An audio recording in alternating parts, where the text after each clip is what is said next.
I give a fuck? Why do I give a fuck? Why do I try so hard? Why do I care so much? Welcome to Why Do I Give a Fuck? A cross-cultural conversation between myself, Deanne Tate, and Johanna Thompson.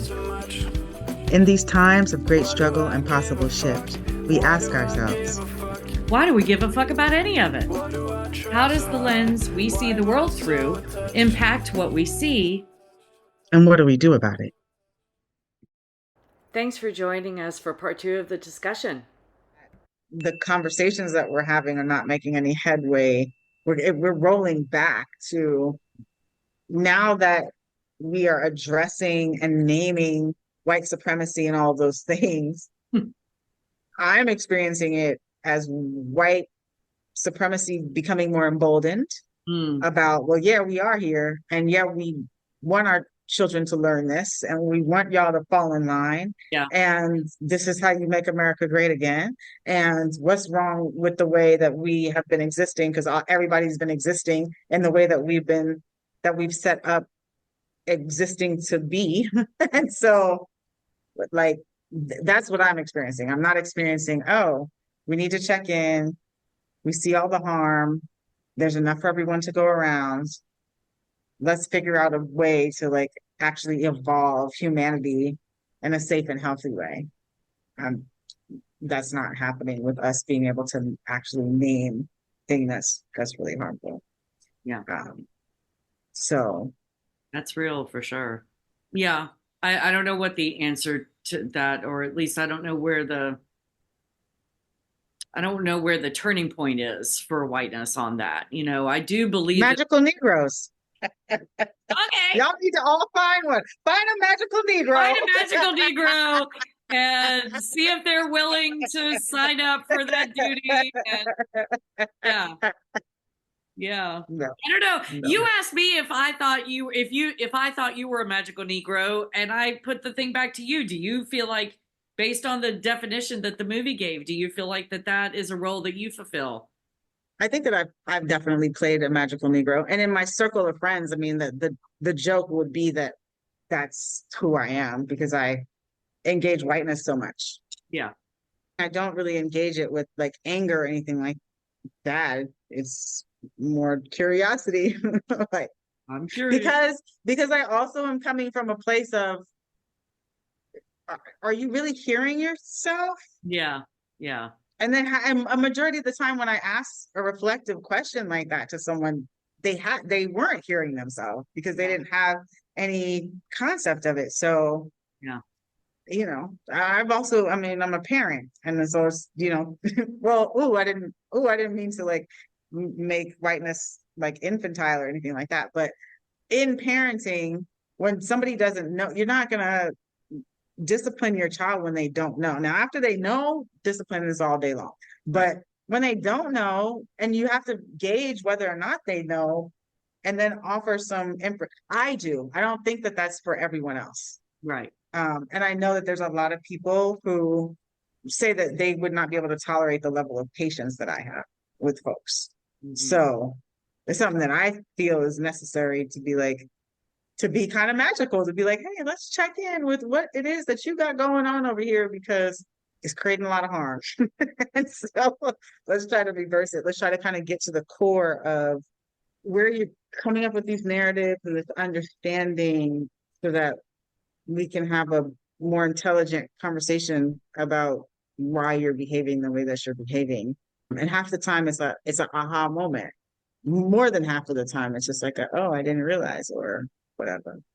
See, and I think I see that as like an extension, if to use the movie as a reference, I see that as an extension to what the movie talked about. So the movie talked about calming down whiteness. You know, their white tears meter is off the charts. We got to calm them down so that, you know, everyone stays safe. And what I just heard you describing, what I know you've done with me and probably many other white people over the course of your lifetime, is reflect back to us what you've heard us say so that maybe we can hear a blind spot that we were just, you know, espousing and unpack it a little bit. And to me, that's even a step further. Hmm. It's not just the, okay, let's get your white tears meter in the green so that we can all breathe. And then the extra step is the reflection, because you could just stop at getting the white tears meter back into the green. Okay, we've dodged that, but then the next step of offering that reflection to engage and hopefully help us understand better where our blind spot was, if it was indeed a blind spot, and unpack it so that maybe we don't move through that as blind the next time. Would you say that that's does that is and what I'm saying making sense in terms of, yeah, Absolutely. Because yeah, to your point, where the American Society of Magical Negroes stops at just placating whiteness and getting whiteness calm, right, I would probably be a graduate of that society into a society of, transformative Negroes. So we could have a different world, right, right? So like safe world, yes, but like let's have a different world where right, you don't have to have this society placating people, because people are able to tap into what their emotions are, mhm, understand the roots of where their narratives come from, reflect on what those roots are, come up with ways that are less harmful of existing amongst other people, and do it in a way that's like, palatable, manageable. It doesn't have to always be like forceful and aggressive and all of that kind of stuff. It could just be like all right, I need to take a moment and check in and really get some balance and foundation to the way that I am existing, mhm. the least amount of harm to other folks, and realizing that not being harmful to other folks doesn't take anything away from you. It actually adds to your life and your experience and your joy. Well, I think Um, you need to reach out to the production company that made this movie and say, this is the sequel, and I'm going to help you write it. listen to why do I give Yes, yes. and then you can see Because I how think we that would have be, I transformative mean, in conversations. terms of movies, I Yeah, personally, I hate sequels. I'm always, yeah. there rarely have I seen a sequel that I thought was well done. They usually stink. But I think that would be a great sequel to take it to that next step of, let's now learn how to, because that's something that I'm learning how to do, and I'm not very good at it. I'm not. Well, I'm going to say that you are. I'm going to cut you off right there Okay. purposefully and say that you are actually good at it, because I've said to you repeatedly, especially even when we had one of the episodes previously where I was like, we don't, oh, when you made the comment about how you were feeling a little jealous, right? But we don't actually get to see the reflection. And I'm also thinking that that might be a part of why the movie ends where it ends, because it is not typical of white folks to be able to comfortably go into reflection, and definitely they're not communicating it with any of the folks that they've harmed. Like Yeah. that's just not ever happening. Like you don't it's very, very rare, right? So then you give yourself a magical white people number, because you don't see that reflection, you don't see it. You hear somebody say, okay, you might see a lot of defensiveness, or I'm gonna go and do my studying for folks that are really claiming to be very liberal and very woke, sometimes the most harmful people of all. And but you never get the, I recognize that I did this and this is the way that it impacted and caused harm. You just don't Hmm. see or experience that. And that's what I understand as a part of like this perfectionism understanding, right? Where you Oh have yeah. to present in this way. You Yeah. have to be, perfect, because you're the representation of the North Star. Right. We're the So if North you're Star, not right? representing the So, North right. Star in the appropriate way, then you're in the out group and you're not in the in Cannot group. make. Yeah, we cannot make. So you can't do that. Well, I appreciate that. What I was referring to was, I'm not the person that can, I'm not good at reflecting back to other white people Mhm. in that moment. Maybe if they had a blind spot, and I've even tried, I've even used the term, I'm curious. I've even Mhm. tried Mhm. it, and it doesn't Doesn't, Um, that's not language. That's not it language. doesn't, and Yeah. because what I get is I keep getting the pushback that I'm just being violent. Because white people don't challenge other white people, because that's not what No, y'all are supposed to do. You're supposed to yeah, just stay in the North Star. right. So I get the pushback, you know, and got it just recently when I was reflecting back to someone and was told that, you know, I should do that differently because, you know, they don't always want to feel like they're being schooled. And so yeah, it doesn't work. That's the part that I was saying I want to be better at, is how to have those dialogues with other white people when their white meter, you know, goes off, get them calm, and then reflect. The next piece of that is to reflect back. I'm not good at the calming, because the calming often is, I just don't, I need to develop that skill set because I'm not very good at it, because I just want to smack them and go just snap out of it. Remember Moonstruck? I know I'm using a violent reference. Moonstruck. I'm sorry about that. But the movie Moonstruck with Cher, long time ago, back in the 80s, Cher and Olivia Dukakis and Nicolas Cage and I love all those people. and Cher, Okay. Nicolas Cage is having a meltdown, and Cher slaps him, and she says, "Snap out of it." That's my metaphorical white reaction to people being, to their white tears meter going like this. I'm just like, you know, metaphorically. I don't hit people. Metaphorically. Put that disclaimer out there.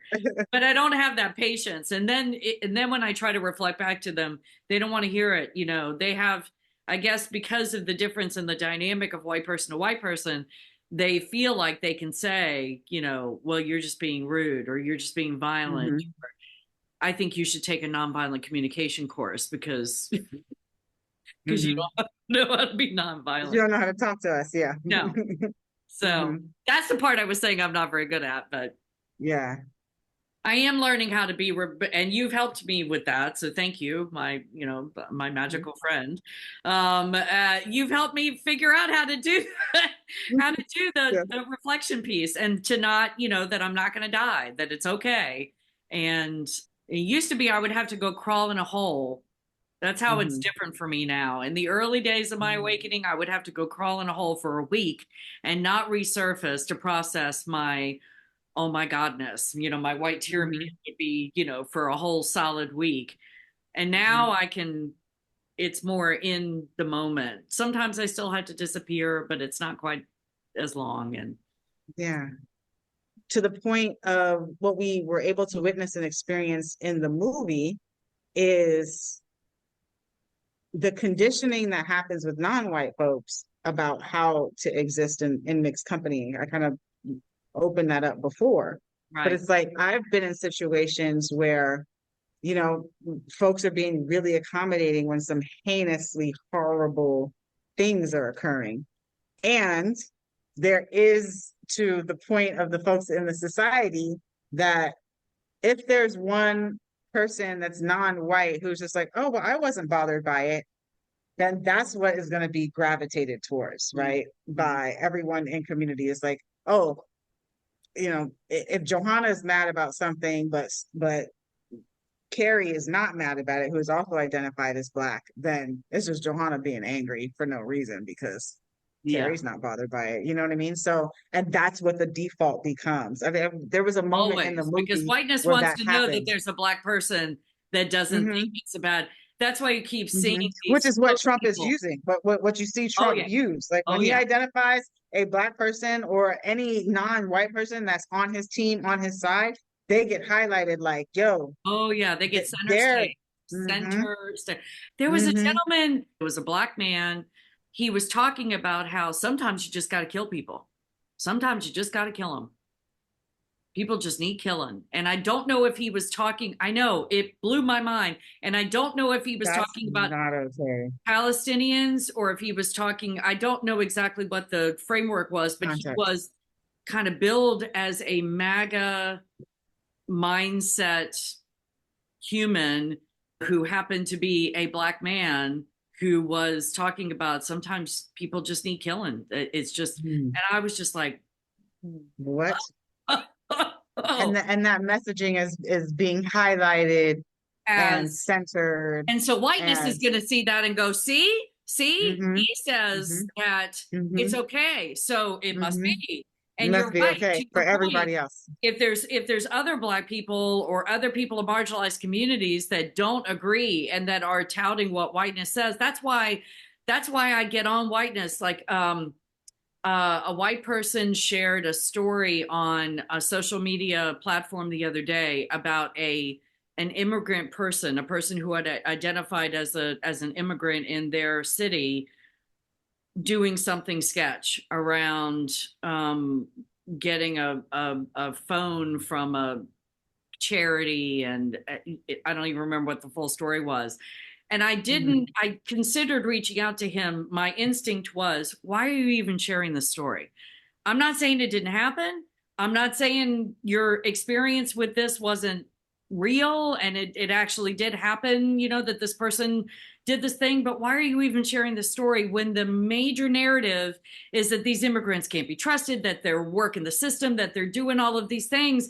You're being violent by sharing this story. And I'm not saying that whiteness should ignore or explain or excuse that kind of behavior, but we have to be mindful about feeding the narrative, because whiteness will look at that story and go, see, they're all See, working the to system our and they point. all deserve to, that's like the second level to me of whiteness's responsibility for what we propagate into the world, even if we have experiences that are less than stellar with a marginalized group that has a narrative woven about them that they're all lazy or they're all this or they're all that.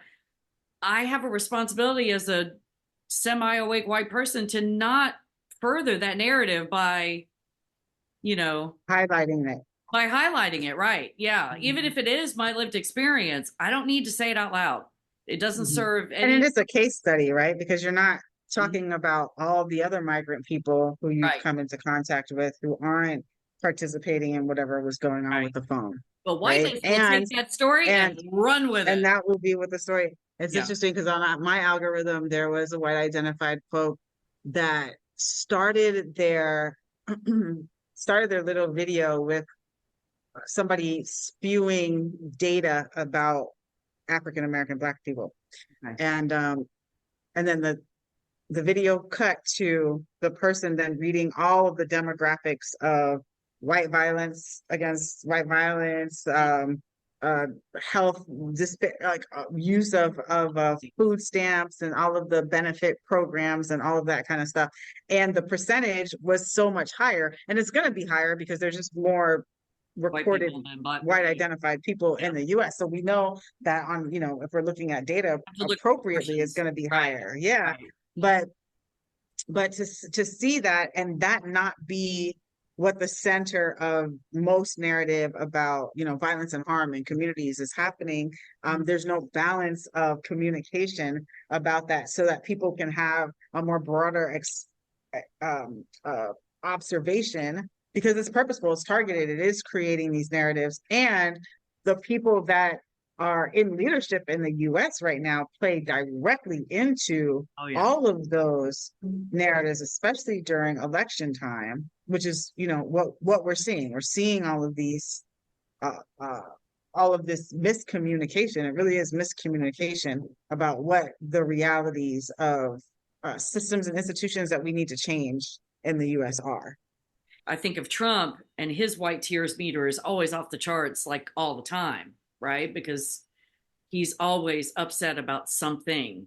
And if he's not, he probably wakes up in the morning and says, "What can I be upset about?" Because that's just how he moves through space. And I used to complain all the time when I was in high school, and I remember telling my an adult that I hung around with and talked with a lot. I said, if I didn't have anything to complain about, I wouldn't have anything to say. That was the energy that I moved through the world with. It was trauma based and all of the things, and teenager and hormones and all this stuff.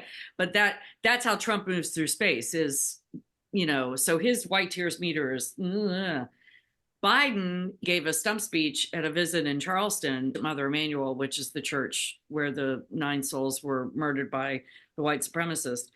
And he was talking about, he wasn't talking directly about Palestinians, but there were protesters in the audience that at a choice moment in his speech, talking about him helping people that were starving, or I don't know, it was a relative connection to what was happening in Palestine at the time. The Palestinian supporters stood up and they started, calling for an end to the genocide and all of that.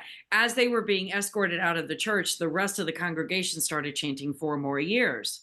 And when I saw that, and it was largely a Black congregation, there were a lot of white people in there, but it was a lot of Black people saying 4 more years in response to Palestinian protesters asking Biden to stop supporting a genocide of Black and brown people.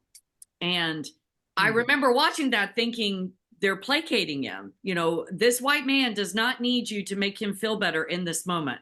These protesters stood up, and at a moment in his speech where he was talking about helping people and being benevolent, they reminded him that he wasn't indeed doing that to Black and brown people on the other side of the world.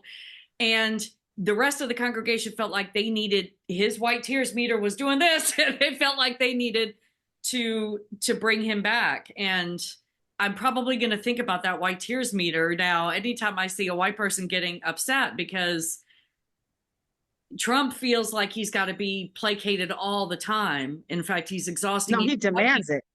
Huh? No, he demands being placated. So yeah, Trump comes from a different place. If you're Even not white doing people. what he wants, you're not a part of his nothing. Right. He's very clear about that. Either you're on my team or you're not, and I have no consciousness about you beyond that.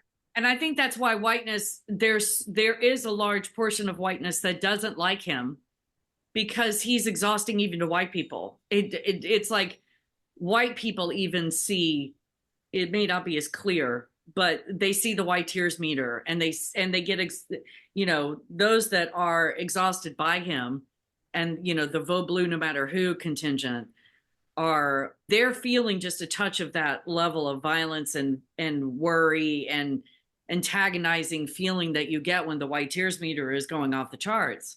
But they don't see that Biden has that. And that's the blind spot that is, I think, so important to try to get people to, and I've tried to reflect that back to white people. And that's when I get told that I'm being too much, because they don't want to see that Biden is just as violent, It just doesn't rock their world the way Trump does. Folks are a lot more unmovable, right? Because they've had more experience with their reality. So you're going to get the Trump being very Trump-esque, because I can even use the term Trump-esque. We know what that means when we say it, that there's not going to be any, the shortcuts will only be the shortcuts that he wants and that makes him feel good. That being said, but the reality of what the Trump election showed is that folks were saying that they were woke. They were saying that they were exhausted by Trump, especially white women, but a majority of them went and voted for Trump anyway. And so that's, again, goes back to that you never really know when you're dealing with white folks what the real is, because you're gonna get a persona, you're gonna get a performance, that's supposed to be like professional and even keel and balanced. Like those are the virtues that humans should aspire to, but that's not human. That's like, those are not human attributes. Human attributes are feeling, our responsiveness, our fight and flight, it's not this kind of stoic, unmovable, supposedly logical, unreal being. And we're almost, we have Siri now telling us how to talk.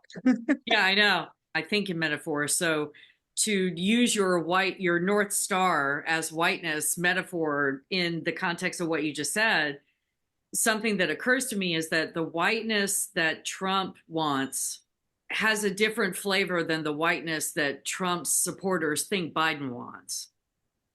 So explain that to me. What you mean?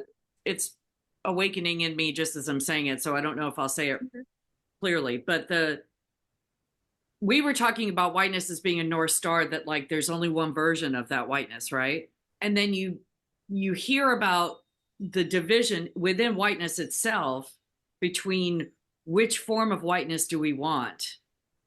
Do we want the Trump version of whiteness, which is out loud white supremacy, out loud, yes, I'm going to be a dictator and you're going to love it, kind of whiteness, versus the Biden whiteness, which is can be couched in, well, I really do care somewhat for other marginalized communities. I don't want to be a dictator. I don't want to, but it's a massaged kind of whiteness. It's still, the end result is still power and dominance, right? It's still, I still want to be in control of everything, but I'll entertain the idea of giving rights to different groups, and I'll entertain the idea of not. And I'll so tell you I'm entertaining the idea. I'll tell you about entertaining it, but I won't actually follow through on the support to the thing. Yeah. So when you were talking about white women and how we voted, I think the numbers were, we voted 51% for Trump the first time and 53% for him the second time. So in the 4-year span, watching his intentions come to fruition, more of us showed up to vote for him the second time than the first time. And yet that secrecy that you were speaking into about how we will demand that we want, how dare he undo Roe v. Wade, and more of us are going to vote for him the second time. And it just is like, I don't, to me, that is just it's such a disconnect with reality.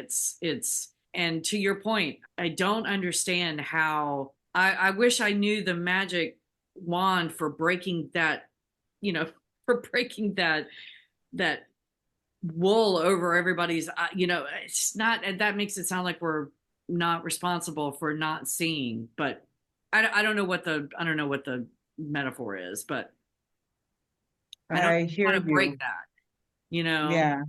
because the disconnect is so, you watch Yeah, plug into humanity because yeah, you plug into humanity when it's not just about you.